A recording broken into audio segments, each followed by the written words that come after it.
Ողջույն հայեր ջան, ուրեմն համացանցով տեսա, որ քայլիստական մի վիժվածք, մի նախարար, թուրքի պոռնիկ, քեմալական պոռնոգրաֆիայի ներկայացուցիչ գրառում է արել, թե բա ինչպես կընդունեք, եթե թուրքերը իրենց դրոշի կամ չգիտեմ պետական խորհրդանիշի վրա ունենան Արագած լեռը։ Գիտեք, այն որ ինձ եւ բոլոր հասկացող մարդկանց վաղուց էր պարզ, որ սրանք ուրեմն թուրքական հարեմի ներկայացուցիչներ են Հայաստանում եւ ծառայում են միայն Թուրքի շահերին եւ շատ լավ են ծառայում, մի կետ մի ստորակետ անգամ բաց չեն թողնում, որպեսզի իրականացնեն Հայաստանի թուրքացման ծրագիրը։ Դա պարզ է, դա վաղուց էր պարզ, նույնիսկ 2019 թվականին, երբ սրանք սկսեցին արդեն անուղղակի հասկացնել, որ իրենք տանում են Հայաստանը դեպի թուրքացման եւ մեր նմանները երբ սկսեցին բարձրաձայնել բողոքել, զոմբիները այն ժամանակ զոմբիա կոմբիկեր եւ զոմբիա լապ ուտելով հարձակվում էին մեզ վրա։ Եվ հետո մենք տեսանք արդյունքը։ Հիշեցնեմ 19 թվականին, երբ մի դուխով տրյապկա ասում էր, որ մենք չպետք է երգենք, սպանեցինք Թուրքին, մորթեցինք,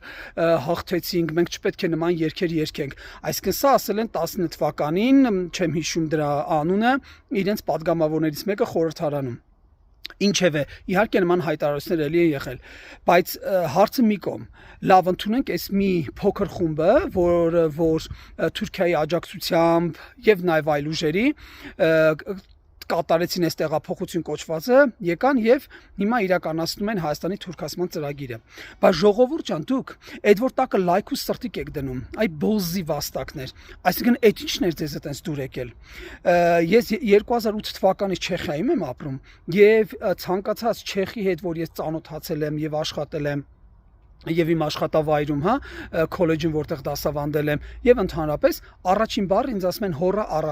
Արարատ լեռ։ Ինձ ասում են ուզում են գանք Հայաստան, հոռա Արարատը տենանք, Արադ լեռը տենանք։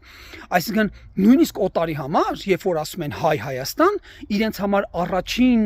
ինչը որ ասոցացվում է հայ ժողովրդի պատմության, հայ ժողովրդի կերպարի հետ, դա Արարատ լեռն է։ Եվ չգնամ հիմա պատմության ինչ որ լեկցիա կարդալու, բոլորը շատ լավ գիտենք, թե բիբլիական մեր Արարատ լեռան հետ կապված ինչեր կա համաշխարհային պատմության մշակույթի, չգիտեմ, կրոնի եւ այլնի հիմքերում։ Այդ ոնց եղավ, որ հանգարց Տայգայից, ես չգիտեմ, Մոնղոլիայից, եսին որտեղից, ինչ որ թուրքական ցեղ եկավ, ամբողջ այս քաղաքակրթություն Իրանով արեց,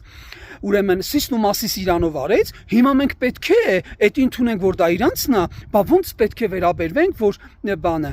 Արագածը հանգարց լինի իրանց, չգիտեմ, խորհրդանիշի վրա։ Այդ երբ վանից եղավ, որ Մասիսն եղավ եւ եղավ իրենցը, այդ երբ որ Մասիսը մեր